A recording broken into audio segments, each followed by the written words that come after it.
সূরা ফজরে বলা হয়েছে আল ফাজরে ওয়া লায়ালিল আসরে, ফজরের কসম আর 10 রাতের কসম। 10 রাতের কসম বলতে কোন 10 রাত? আপনার এই যে আমরা যে 10 দিন পেয়ে গেছি, একদিন অলরেডি পার হয়ে গেছে, এই 10 দিনের কসম কে খেয়েছেন? আল্লাহ খেয়েছেন। আল্লাহ রাসূল হযরত মুহাম্মদ সাল্লাল্লাহু আলাইহি ওয়াসাল্লাম হাদিসে বলছেন, জিলহজ মাসের প্রথম 10 দিনের নেক আমল করা আল্লাহর নিকট যত বেশি প্রিয়, আর কোন দিনের নেক আমল তার নিকট অত প্রিয় নয়।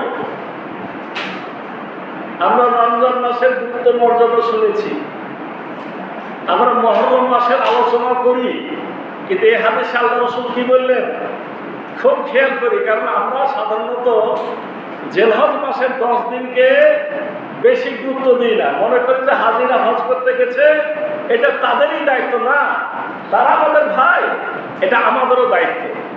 আল্লাহ রাসূল কি বললেন যে জিলহজ মাসের প্রথম 10 দিনের নেক আমল করা আল্লাহর নিকট যত বেশি প্রিয়, আর কোন দিনের নেক আমল তার নিকট তত বেশি প্রিয় নয়। সাহাবারা জিজ্ঞাসা করেন, হে আল্লাহর রাসূল, আল্লাহর পথে জিহাদও কি নয়? মানে জিহাদ তো সব থেকে গুরুত্বপূর্ণ। তো ইয়া রাসূলুল্লাহ, এই 10 দিনের নেক আমল কি জিহাদের থেকেও গুরুত্বপূর্ণ?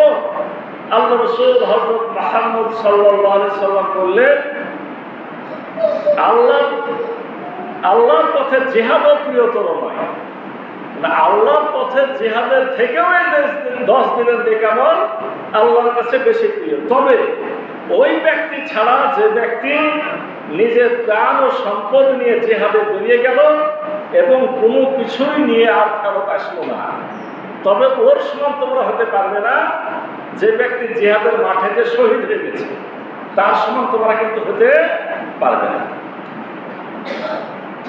অন্য হাদিসে বলা হয়েছে দুনিয়ার সবচেয়ে বেশি ফজিলতের দিন হলো জিলহজ মাসের প্রথম 10 দিন। দুনিয়ার সবচেয়ে বেশি ফজিলতের দিন হলো এই জিলহজ মাসের এই 10 দিন। একটা জয়ীফ হাদিসে বর্ণিত হয়েছে, জয়ীফ হাদিস হলো হাদিসটি তিরমিজি শরীফের হাদিস। আল্লাহ রাসূল বলছেন, এই 10 দিনের প্রতিদিনের সিয়াম, এই 10 দিনের প্রতিদিনের সিয়াম 1 বছরের সিয়ামের তুল্য। আর প্রত্যেক রাতের নামাজ কিয়ামুল লাইল বা লাইলাতুল কদরের তুল্য। কি আমরা কি খেয়াল করি এই বিষয়গুলা? এগুলো কিন্তু আমাদের খেয়াল করা হয় না। প্রত্যেক, তার মানে অনেক মানুষ আছে এই সুন্নাতটা আমাদের দেশে এখন দেখা যায় না। আমরা কোন রকম চেষ্টা করে কয় তারিখ একটা রোজা করি, সেটা হলো আপনার আরাফার দিনে রোজাটা করি। কিন্তু যুগ যুগ ধরে অনেক বুজুর্গ মানুষের আমল ছিল যে 1 তারিখ থেকে 9 তারিখ পর্যন্ত রোজা রাখা। 1 তারিখ থেকে একেবারে ঈদের 8 দিন পর্যন্ত। ঈদের দিন যেহেতু নিষেধ, ওদিন তো রোজা রাখা যাবে না, এই জন্য 1 তারিখ থেকে 9 তারিখ, এবং এই প্রত্যেক দিনের আমলকে বলা হলো এক দিনের সিয়াম, হলো 1 বছরের সিয়ামের জন্য। অন্য একটা জয়ীফ হাদিসে বলা হয়েছে এই 10 দিনের নেক আমলের 700 গুণ সওয়াব প্রদান করা হয়। আমরা রমজান মাসে বলেছি যে একটা ফরজ সমান অন্য মাসের ৭০টা ফরজের সমান। আর এখানে বলা হচ্ছে যে একদিনের এই একটা নেক আমল হলো 700 গুণ নেক আমলের সমান সওয়াব। খুব খেয়াল করতে হবে বিষয়গুলা। আর একটা জয়ীফ হাদিসে আল্লাহ রাসূল বলছেন, আনাস ইবনে মালিক রাদিয়াল্লাহু আনহু থেকে বর্ণিত, যে জিলহজ মাসের প্রথম 10 দিন 1000 দিনের সমান, এবং বিশেষত আরাফার দিন হলো 10,000 দিনের সমান। মানে হাদিসগুলো জয়ীফ সূত্রে বর্ণিত, কিন্তু হাদিসগুলোর গ্রন্থ কিন্তু দুর্বল না। এই হাদিসগুলো এসেছে বাইহাকি শরীফে এবং মুসলিম শরীফে। এই হাদিসগুলোর গুরুত্ব হলো বাইহাকি শরীফ এবং মুসলিম শরীফে বর্ণিত হাদিস। তাহলে আমাদের কি করতে হবে? এই 10 দিন প্রত্যেককে যতটুকু পারা যায় অন্য দিনের তুলনায় একটু বেশি নেক আমল করার চেষ্টা আমাদের করতে হবে। কি কি নেক আমল করবো বলেন? ফরজ তো পড়তেই হবে, ফরজের অবহেলা করা যাবে না। তার মানে যারা ফরজে একটু একটু অবহেলা করি, এই 10 দিন কমপক্ষে মজবুতির সাথে কি করবো? ফরজটা আদায়ের চেষ্টা করব।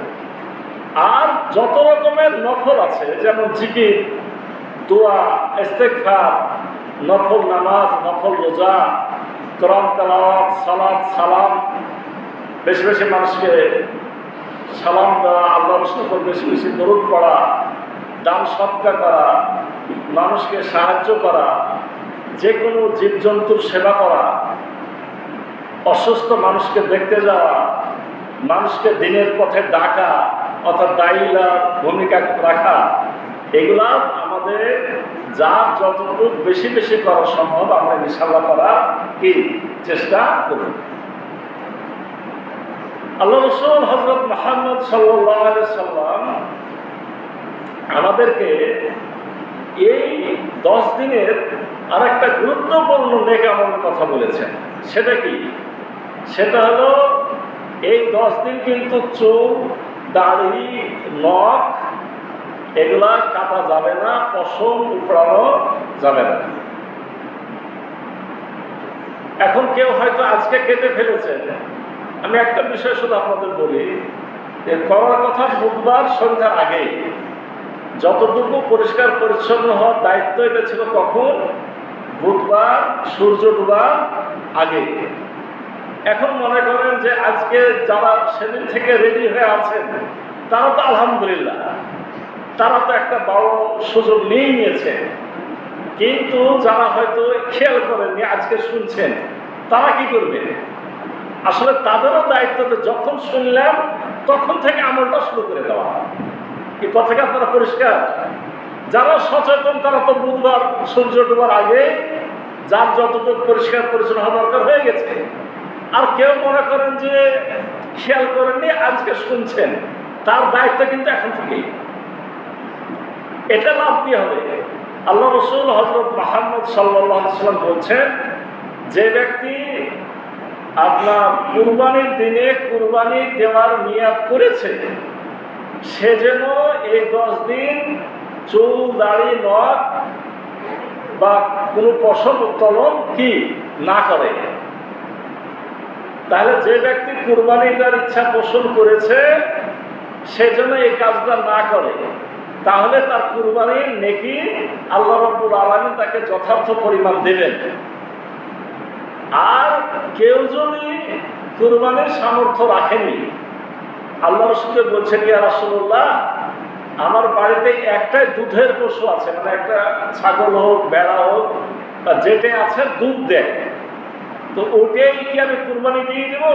মানে ওটা ছাড়া আমার নাই। আল্লাহ রাসূল বললেন যে না, তুমি ওটা কুরবানি দিও না, তবে তুমি কুরবানির নিয়তে এই চুল, দাড়ি, গোফ এগুলা কিছু কাটবে না। তুমি যখন মানুষেরা কুরবানি দিয়ে দিবে তারপরে তুমি এগুলা কাটবে, আশা করা যায় যে তুমি পরিপূর্ণ একটা কুরবানি দেওয়ার সওয়াব পেয়ে যাবে। তাহলে যারা কুরবানি দিব তাদের জন্যই আমল, যারা কুরবানি দিতে পারছি না তাদের জন্য কি এই আমল। এই আমল কিন্তু উভয় পক্ষের জন্যই। জিলহজ মাসের 10 রাত, এটাকে বলা হচ্ছে তাহলে কি আমরা রাত্রের ইবাদতের ব্যাপার আল্লাহ রাসূল সাল্লাল্লাহু আলাইহি সাল্লাম বিশেষভাবে গুরুত্ব দিয়েছেন। এবং বিশেষভাবে যদি আমরা 9 দিন সিয়াম পালন করতে নাও পারি, তাহলে কয় তারিখে অবশ্যই করব? 9 দিন যদি না পারি, কমপক্ষে ইয়ামু আরাফা, হজের দিন, আগামী বৃহস্পতিবার অবশ্যই কি করবো? আমরা রোজা রাখার জন্য সবাই চেষ্টা করব। এই রোজা রাখলে লাভ কি? আল্লাহ রাসূল হযরত মুহাম্মদ সাল্লাল্লাহু আলাইহি ওয়াসাল্লাম বলছেন, সিয়ামু ইয়ামু আরাফা আহতাসিবু আলাল্লাহি আইয়ুকাফিরা সানাল্লাতি ক্বাবলাহু ওয়া সানাতাল্লাতি বাদা। আমি আশা করি আরাফার দিবসের সিয়াম বিগত বছর ও আগামী বছরের কাফারা হবে। মানে আমি আপনি যে ছোটখাটো গুনাহগুলো করে ফেলি, কবিরা গুনার জন্য কিন্তু অবশ্যই তওবা করতে হবে, এটা মাথায় রাখবেন। কবিরা গুনার জন্য অবশ্যই কি করতে হবে? তওবা করতে হবে। কিন্তু এছাড়া যত গুনাহ হয়ে যায়, আল্লাহ রাসূল বলছেন যে এই একটা দিন যদি কেউ সিয়াম পালন করে, আমি আশা করি তার এই সিয়াম বিগত বছর আগামী বছরের মানে গুনাহের কাফারা হবে, মানে আপনার জন্য গুনাহ মাফের ব্যবস্থা হয়ে যাবে। এখন কেউ কেউ প্রশ্ন করে যে হুজুর, একটা সিয়াম রাখা তো ঠিক না। মানে হাদিস আমি বলি যে আল্লাহ রাসূল বললেন যে আরাফার দিনের সিয়াম, আর প্রশ্ন করা হয় রাস্তাতে চললে যে একটা রোজা রাখা ঠিক না। মানে হুজুর যা বলে তার থেকে আমরা আবার একটু বেশি জানি। সমস্যাটা অন্য জায়গায়। এটাই জিলহজ মাসের সিয়ামের ব্যাপারে বলা হয়নি যে আর একটা সিয়াম রাখতে হবে। আপনি একটা রাখলেও সব পাবেন, তবে আপনি একটার জায়গাতে দুটা, তিনটা, পাঁচটা, 9টা পর্যন্ত তো রাখতে পারছেন, আপত্তি নাই। আপনি বেশি সিয়াম পালন করলে সমস্যা নাই, কিন্তু একটা রাখা যাবে না এই কথাটা ঠিক না। ওই সিয়ামটা হলো মুহররম মাসের সিয়াম, 10ই মুহররমের সিয়াম, যেটাকে আশুরার সিয়াম বলে। ওই মাসটা কখন আসবে? এই যে মাস শুরু হয়েছে, মাসের পরের মাস হলো আপনার মুহররম মাস। ওই মাসে আপনার আল্লাহ রাসূল হযরত মুহাম্মদ সাল্লাল্লাহু আলাইহি সাল্লাম 10 তারিখে সাহাবাদেরকে সিয়াম রাখতে বলেছিলেন। সাহাবায়ে কেরাম বললেন যে ইয়া রাসূলুল্লাহ, আপনার এই দিনে তো ইহুদিরাও সিয়াম রাখে, আবার আমরাও সিয়াম রাখবো, দেখতে তো একই রকম হয়ে গেল। আল্লাহ রাসূল বললেন যে ইনশাআল্লাহ তাহলে আমরা আগামী বছর থেকে কয়টা সিয়াম রাখবো? আমরা 2টা রাখবো। তার মানে মুহররম মাসের সিয়ামের ব্যাপারে, দুটার ব্যাপারে গুরুত্ব দেওয়া হয়েছে। কিন্তু জিলহজ মাসের সিয়াম আপনি 9টাই করেন, না পারলে 2টা করেন, একান্ত না পারলে একটা করেন। একটা করলেই এই শব্দ আছে যে বিগত 2 বছরের মানে বিগত বছর এবং আগামী বছর, যে বছর চলে গেল, এই বছর এবং সামনের বছরে গুনাহের কাফারা হলো আরাফার দিনের একটা সিয়াম। আল্লাহ রাসূল হযরত মুহাম্মদ সাল্লাল্লাহু আলাইহি সাল্লাম বিভিন্ন হাদিসে আপনার এই 10 দিন বেশি বেশি আমল করার জন্য উৎসাহ দিয়েছেন। জিলহজ মাসের প্রথম 10 দিনের যে আল্লাহর নিকট অধিক মর্যাদাময় কোনো দিন নেই, এবং নেক আমল করার জন্য এগুলোর চেয়ে বেশি প্রিয় দিন নেই। অতএব তোমরা এই দিনগুলিতে বেশি বেশি তাসবিহ, মানে কি আমল করবেন? এতক্ষণ আমরা সিয়ামের কথা বললাম, দোয়া, ইস্তেগফার, দরুদ শরীফের কথা বলেছি। এবার রাসূল কি বলছেন শুনেন। আল্লাহ রাসূল বলছেন এই দিনগুলোতে বেশি বেশি তোমরা তাসবিহ, তাসবিহ মানে কি? সুবহানাল্লাহ, তাহমিদ আলহামদুলিল্লাহ, তাহলিল লা ইলাহা ইল্লাল্লাহ, তাকবীর আল্লাহু আকবার। তার মানে এই 4টে আমল করতে আল্লাহ রাসূল বলছেন। সুবহানাল্লাহ, আলহামদুলিল্লাহ, লা ইলাহা ইল্লাল্লাহ, আল্লাহু আকবার। একসাথে বলা যায় সুবহানাল্লাহি, আলহামদুলিল্লাহি, ওয়া লা ইলাহা ইল্লাল্লাহ, আল্লাহু আকবার। আমরা এখন কিছুই যদি না পারি, তো এই কথা কটা যদি একটু মনে থাকে, ও হয়ে গেল জিলহজ মাস চলছে, হাজী সাহেবগণ হজে গেছে, একটু তাসবিহ পড়ে নি, সুবহানাল্লাহ, আলহামদুলিল্লাহ, লা ইলাহা ইল্লাল্লাহ, আল্লাহু আকবার। অথবা একসাথে পড়েন সুবহানাল্লাহি, আলহামদুলিল্লাহি, লা ইলাহা ইল্লাল্লাহ, আল্লাহু আকবার। কি খুব কঠিন হবে? খুব কঠিন হবে?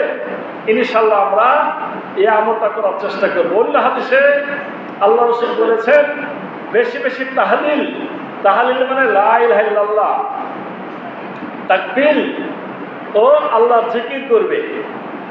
তাকবীর মানে আল্লাহু আকবার, লা ইলাহা ইল্লাল্লাহ, আল্লাহু আকবার। আর আমরা প্রথম হাদিস যেটা বললাম সেটা সহজে একসাথে 4টে ইনশাআল্লাহ আমরা পড়ার চেষ্টা করব। এই মাসের ঈদ করবো কয় তারিখে? 10 তারিখে। 10-এর পরে আরো 3টা দিন, 11, 12, 13। 11, 12, 13। এই 4টে দিন পর্যন্ত আমাদেরকে এই আপনার তাসবিহ পড়ার ব্যাপারে অন্য হাদিসে উৎসাহিত করা হয়েছে।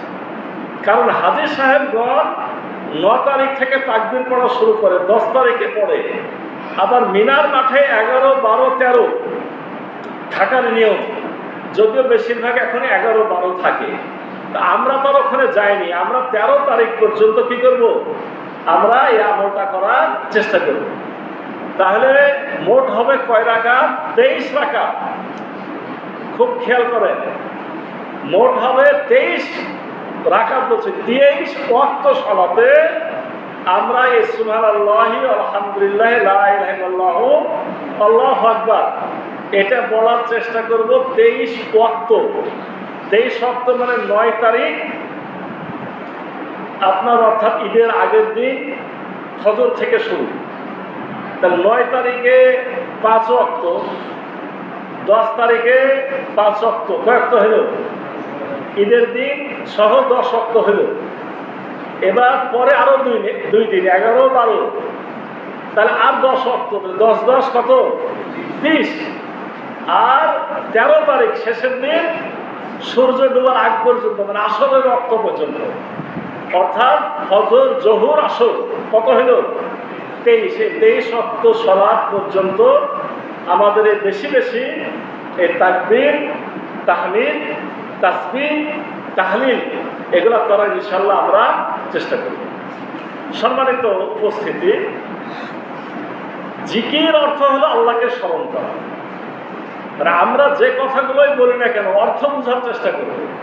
আল্লাহু আকবার মানে আল্লাহ শ্রেষ্ঠ, লা ইলাহা ইল্লাল্লাহ আল্লাহ ছাড়া কোনো ইলাহ নাই, সুবহানাল্লাহ আল্লাহ মহান পবিত্র, আলহামদুলিল্লাহ সমস্ত প্রশংসা আল্লাহর জন্য।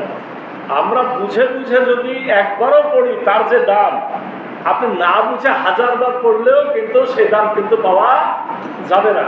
এজন্য আমাদেরকে বুঝে বুঝে দরুদ, তাসবিহ, তাহমিদ, তাহলিল, তাকবীর এগুলো বলার চেষ্টা করতে হবে। সম্মানিত উপস্থিতি, আমি শুধু আর একটা হাদিস বলে আমি আমার অন্য আলোচনাতে যাওয়ার চেষ্টা করব। সেটা হলো যে আল্লাহ রাসূল হযরত মুহাম্মদ সাল্লাল্লাহু আলাইহি সাল্লাম বিভিন্ন হাদিসে জিহ্বাকে জিকিরের জন্য তরতাজা রাখতে বলেছেন। আপনার সকল সময়তে আল্লাহকে স্মরণ রাখতে বলেছেন। আপনার বিভিন্নভাবে তাসবিহ, তাকবীর করতে বলেছেন। তবে এর মধ্যে আরো 4টে জিকির আছে যে বিষয়ে আল্লাহ রাসূল সাল্লাল্লাহু আলাইহি ওয়াসাল্লাম খুবই গুরুত্ব দিয়েছেন।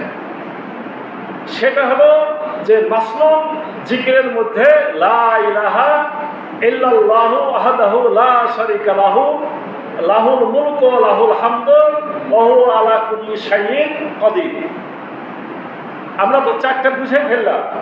এরপরে এটা যদি কেউ বলার চেষ্টা করি যে লা ইলাহা ইল্লাল্লাহু ওয়াহদাহু লা শারীকা লাহু লাহুল মুলকু ওয়া লাহুল হামদু ওয়া হুয়া আলা কুল্লি শাইইন কাদির। আবার লা হাওলা ওয়ালা কুওয়াতা ইল্লা বিল্লাহ। এই কিছু আমরা অল্প আলোচনা করি যাতে এই আমলগুলো আমরা করার চেষ্টা করি। সম্মানিত মুসল্লিরা কেরাম, বিশেষভাবে আমরা যে 4টা বাক্যর কথা বলেছি, প্রথমে সুবহানাল্লাহি আলহামদুলিল্লাহি ওয়া লা ইলাহা ইল্লাল্লাহু আল্লাহু আকবার, এই 4টে কথা বলার, এই 4টি কথা বলার খালি ফজিলত আজকে বলে আমি অন্যদিকে যেতে চাই। এই 4টি বাক্য কেউ যদি একবার উচ্চারণ করে, কোন 4টি বাক্য? সুবহানাল্লাহি আলহামদুলিল্লাহি ওয়া লা ইলাহা ইল্লাল্লাহু আল্লাহু আকবার। আপনারা এর সাথে যুক্ত করে সুবহানাল্লাহি ওয়া বিহামদিহি, সুবহানাল্লাহিল আযীম এগুলো পড়তে পারে। কিন্তু আমি সব থেকে ইজি এই সুবহানাল্লাহি আলহামদুলিল্লাহি ওয়া লা ইলাহা ইল্লাল্লাহু আল্লাহু আকবার, এই 4টি বাক্য উচ্চারণ করলে কি কি লাভ রাসূল হাদিসে বলেছেন। 1 নম্বর হলো আল্লাহ রাসূল সাল্লাল্লাহু আলাইহি ওয়াসাল্লাম বলছেন এই বাক্য 4টির প্রতিটি বাক্য একবার বললে জান্নাতে 1টি করে বৃক্ষরোপণ করা হয়। তার মানে সুবহানাল্লাহ তো একটা আলাদা গাছ, আলহামদুলিল্লাহ আর একটা গাছ। লা ইলাহা ইল্লাল্লাহ আর একটা গাছ, আল্লাহু আকবার আর একটা গাছ। তো জান্নাতে যত গাছ তৈরি হবে তত আপনার ফল কিন্তু জান্নাতে বাড়তে থাকবে। এই হাদিসটি আল্লাহ রাসূল সাল্লাল্লাহু আলাইহি ওয়াসাল্লাম একটা বিখ্যাত হাদিস গ্রন্থ পাওয়া যায়। সে হাদিস গ্রন্থটি হলো আপনার আত-তারগীব ওয়াত-তারহিব। এটাকে বলা হয় বুখারী শরীফের একটা মানে ভাষ্যকার, মানে এটা হলো তাফসীরের কিতাব। আবু যর রাদিয়াল্লাহু আনহু এবং আয়েশা রাদিয়াল্লাহু আনহা বর্ণিত হাদিসে রাসূলুল্লাহ সাল্লাল্লাহু আলাইহি ওয়াসাল্লাম বলেছেন, এই বাক্যগুলির প্রত্যেক বাক্য একবার জিকির করা একবার আল্লাহর রাস্তে দান করার সমতুল্য। আমি আপনি দান করতে পারছি না। একটা কথা আমার বলে দিই, মানে এই জিকিরের আলোচনা করতে যে একটা সমস্যা হয়, অনেকে মনে করে তাহলে আর দান করবো না, তাহলে আর জিহাদের ময়দানে যাব না, তাহলে আর মানুষকে দাওয়াতি কাজ করতে যাবো না, আমি বসে বসে এগুলো বললেই তো হবে, তাই কি না? আসলে এটা হলো একটা বেকুবি কথা। আপনাকে যখন আল্লাহর যে কাজ, ফরজ কাজ যেগুলা, মানুষকে আল্লাহ দিকে ডাকা ফরজ কাজ, জিহাদের মাঠে যাওয়া ফরজ কাজ, আপনি আল্লাহর পথে কোনো দান করা যখন জরুরি, এখানে ফরজ সুন্নাত মুস্তাহাব নফল বিভিন্ন পর্যায়ে বিভিন্ন ভাগ আছে, তো ফরজ দানও আছে। ফরজ কাজ আপনি বাদ দিলে পারে তো আপনি আবার গুনাহগার হবেন। মানে ফরজ কাজগুলো করতে হবে, কিন্তু অবসর সময়ে যারা ফরজ কাজগুলো করে তারাই বরঞ্চ এই নফলগুলো করলে ফরজের মতো সব হবে। কিন্তু আপনি যদি ফরজ বাদ দিয়ে আবার নফলের পিছনে দৌড়ান, তাহলে কিন্তু ভাই আপনার কোনো আল্লাহর কাছে মূল্যই থাকবে না। আমি বলছি যে আপনি এই 10 দিন বা 13 দিন ফরজ যত কাজের সুযোগ সেগুলো করবেন, করার সাথে এই নফলগুলা যোগ করলে আপনার জন্য সবগুলা পাওয়া যাবে। আপনি এক ওয়াক্ত ফরজ ছেড়ে দিয়ে আপনি 1000 ওয়াক্ত যদি নফল নামাজ পড়েন, আপনি ওই এক ওয়াক্ত ফরজের সমান কিন্তু হতে পারবেন না, এটা মাথায় রাখবেন।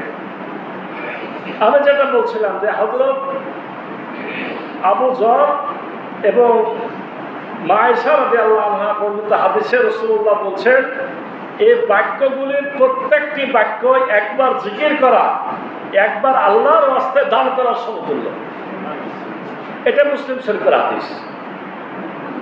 আবু সালামা রাদিয়াল্লাহু আনহা থেকে বর্ণিত, রাসূলুল্লাহ সাল্লাল্লাহু আলাইহি ওয়াসাল্লাম বলেছেন, এই বাক্যগুলি কিয়ামতের দিনে বান্দার আমলনামায় সবচেয়ে বেশি ভারী হবে। আমলনামাতে সব থেকে বেশি ভালো হবে এই বাক্যগুলি। আর একটা হাদিস পড়ি, যে একটু আগে যেটা বললাম, সুবহানাল্লাহি ওয়া বিহামদিহি সুবহানাল্লাহিল আযীম, এটার ব্যাপারেও আপনার বুখারী শরীফের হাদিসে স্পষ্ট বলা হয়েছে। বুখারী শরীফের শেষ হাদিস, কালিমাতানে খাফিফাতানে আলা লিসানে সাকিলাতানে ফিল মিজানে ইলা রহমানে সুবহানাল্লাহি ওয়া বিহামদিহি সুবহানাল্লাহিল আযীম। কালিমাতানে খাফিফাতানে মানে দুটা কালেমা আছে, খাফিফাতানে আলা লিসানে জিহ্বাতে উচ্চারণ করা খুবই হালকা, সাকিলাতানে ফিল মিজানে কিন্তু মিজানের পাল্লায় অনেক ভারী, হাবিবাতানে ইলা রহমানে আর আল্লাহর কাছে খুবই প্রিয়। সুবহানাল্লাহি ওয়া বিহামদিহি সুবহানাল্লাহিল আযীম। এটা কি? সুবহানাল্লাহি ওয়া বিহামদিহি সুবহানাল্লাহিল আযীম। ঠিক এই চারটা বাক্য যেটা আমরা একটু আগে আলোচনা করেছি, সুবহানাল্লাহি, আলহামদুলিল্লাহি, লা ইলাহা ইল্লাল্লাহ, আল্লাহু আকবার, এটার ব্যাপারও বলা হচ্ছে যে এই বাক্যগুলো বান্দার আমলনামায় সবচেয়ে বেশি ভারী। এটা নাসাঈ শরীফের হাদিস। হযরত আবু হুরায়রা রাদিয়াল্লাহু আনহু বর্ণিত হাদিসে রাসূলুল্লাহ সাল্লাল্লাহু আলাইহি ওয়াসাল্লাম বলেছেন, এই বাক্যগুলি হলো জাহান্নামের আগুন থেকে মুমিনের ঢাল। জাহান্নামের আগুন থেকে বাঁচার জন্য ঢাল হলো চারটা বাক্য। হযরত আনাস বর্ণিত হাদিসে রাসূলুল্লাহ সাল্লাল্লাহু আলাইহি ওয়াসাল্লাম বলেন, গাছের ডালে ঝাঁকি দিলে যেমন পাতাগুলি ঝরে পড়ে যায়, অনুরূপভাবে এই জিকিরগুলি করলে বান্দার আমলনামা থেকে গুনাহগুলো ঝরে যায়। এটা আহমদ শরীফের হাদিস। হযরত আব্দুল্লাহ ইবনে উমর বর্ণিত হাদিসে রাসূলুল্লাহ সাল্লাল্লাহু আলাইহি ওয়াসাল্লাম বলেছেন, এই 4টি বাক্য জিকিরকারী প্রতিটি বাক্যের প্রতিটি অক্ষরের জন্য 10টি করে সওয়াব লাভ করবে। সুবহানাল্লাহ, এখানে যতটা অক্ষর আছে তত 10টি করে নেকি পাওয়া যাবে। হযরত আবু হুরায়রা রাদিয়াল্লাহু আনহু ও হযরত আবু সাঈদ রাদিয়াল্লাহু আনহু উভয়ে নবী আকরাম সাল্লাল্লাহু আলাইহি ওয়াসাল্লাম থেকে বর্ণনা করেছেন, আল্লাহ এই 4টি বাক্যকে বেছে পছন্দ করে নিয়েছেন। এই বাক্যগুলি যে কোনো একটি বাক্য একবার বললে আল্লাহ 20টি সওয়াব প্রদান করবেন এবং 20টি গুনাহ ক্ষমা করবেন। আর এভাবে যে বেশি বেশি জিকির করবে সে মুনাফিকি থেকে মুক্তি লাভ করবে। এখন জিকির কখন করবে? সকাল সন্ধ্যা, উঠা বসা, শয়নে স্বপ্নে, বিছানায়, জাগ্রত, সকল অবস্থায়। আমি আসলে মনে করছিলাম যে কথাগুলো অল্প সময় শেষ করব, আরও গুরুত্বপূর্ণ কথা বলবো, তো সময় শুরুই করতে পারলাম না। শুধু হজের ব্যাপারে দুটো একটা কথা বলি, সময় তো একেবারে শেষ। 1 নম্বর কথা হলো যে হজের ব্যাপারে, এই হজ বলছে, হজের আলোচনা হলো কুরবানির ব্যাপারে। কুরবানির এখনো 1 সপ্তাহ সময় আছে। আজকাল বিভিন্ন আলেম ওলামা বিভিন্ন দিক চিন্তা করে অনেক ফতোয়া দিচ্ছে। কে কি ফতোয়া দিচ্ছে আমার শোনার দরকার নেই। আমি যেমন বুঝি আপনাদেরকে তেমন বলার চেষ্টা করি। কুরবানির আমলটা যুগ যুগ ধরে হয়ে এসেছে। প্রত্যেক নবী রাসূলের সুন্নাত ছিল কোরবানি করা। এক এক সময় এক এক পদ্ধতি ছিল। একেবারে হাবিল কাবিল থেকে শুরু হয়েছে। আমাদের রাসূল হযরত মুহাম্মদ সাল্লাল্লাহু আলাইহি ওয়াসাল্লাম পর্যন্ত কুরবানি করেছেন। অতএব কুরবানির মতো আমলটাকে আপনার গুরুত্বহীন করা উচিত হবে না, এটাকে গুরুত্ব দিতে হবে। কোরআনে কমপক্ষে 3টা জায়গাতে, সূরা হজের 34 নম্বর আয়াত, সূরা আনাম এবং সূরা কাউসার, 3টা জায়গাতে কুরবানির কথা আছে। সূরা বাকারাতে হাবিল কাবিলের কুরবানির ঘটনা আছে। এজন্য কুরবানির আলোচনা কোরআনের বিভিন্ন আয়াতে আমরা পাচ্ছি। অতএব কোরআনে যেটাকে বলা হয় সেটাকে হালকা মনে করার কোনো সুযোগ নাই। মুসা আলাইহিস সালামের সময়ে গরু কুরবানির কথা আছে। মুসা আলাইহিস সালামের সময় গরু কুরবানির কথা কেন আছে? ওই সময়ের মানুষেরা গরু পূজা করত। কি পূজা করত? গরু পূজা করত। আমাদের এই জন্য কোন আলেম আমাদের উপমহাদেশে গুরুত্ব দিয়ে ফতোয়া দিয়েছেন যে আমাদের দেশের লোকের জন্য গরু কুরবানি দেওয়ায় উট কুরবানি দেওয়ার থেকে উত্তম। কেন বলেন তো? মক্কাতে উট আছে, ওখানে কেউ তো কোনো পূজা করে না। আল্লাহ রাসূল উট কুরবানি করেছে, ওরা উট কুরবানি করছে। কিন্তু মুসা নবীর মতো আমাদের এই ভারত উপমহাদেশে এদেশের মুসলিমরা কি পূজা করে? গরু পূজা করে। যে জায়গায় গরু পূজা হয় সে জায়গায় মুসলমানদের দায়িত্ব গরু কুরবানি করা। এজন্য আমাদের জন্য বেশি, কিন্তু অনেকে মনে করে গরু কুরবানি দিচ্ছি, না জানে অন্য কিছু কুরবানি দিলে ভালো হতো। না, গরু কুরবানি দেওয়া উত্তম। এখন কথা হলো যে গরু একাই দিতে পারাটাই উত্তম। অনেকে মনে করে যে ছাগল একটা দেবো, ভেড়া একটা দেবো, দুম্বা একটা দেবো, আর গরু দিলে প্রায় 7 ভাগা হতে হবে। এটা ভুল ধারণা। আপনার যদি সামর্থ্য থাকে গরু কুরবানি আপনি একা একটা দেন। না পারলে আপনি না দেওয়ার থেকে ভাগে দেওয়াটাই উত্তম। তবে যারা ভাগে দেবেন তারা একই মনে হয়, একই ধরনের মানুষ হলে ভালো হয়। আমি সেদিন মসজিদে, আমার যে মসজিদে নামাজ পড়ি, ফতোয়া দিয়েছি যে 7 চোরকে এক জায়গায় করে দেন, 7 ডাকাতকে এক জায়গায় করে দেন। কথাটা বুঝতে পারেন? এর অর্থ হলো যে দেখেন, বেনামাজি লোকের তো আসলে কোনো আমল কবুল হবে কি হবে না এই ব্যাপারে তো আল্লাহ ছাড়া কেউ জানে না। এজন্য আমরা চাই যে ভালো মানুষগুলো একসাথে কোরবানি দেওয়ার চেষ্টা করে। এই কথাটা বলার জন্য এই কথাটা বলছি। আমাদের দেশে গৌর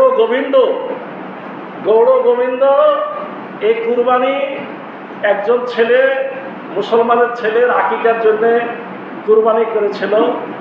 আর তার গোস্ত আপনার এই গৌর গোবিন্দর বাড়িতে পড়ার কারণে সেই আপনার ছেলেটাকে নিয়ে এসে হত্যা করেছিল।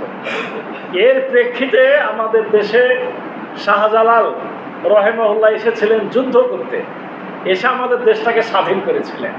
তার মানে এত কিছু আছে কুরবানির ইতিহাসে। আসল সময় যেহেতু শেষ হয়ে গেছে, আমরা আজকে যতটুকু আমলের আলোচনা করেছি আমলগুলো করি, এবং যতই আমলের আলোচনা করলাম তার মধ্যে সব থেকে গুরুত্বপূর্ণ কিন্তু কুরবানির আমল। এই বিষয়টাকে আমরা অবহেলা না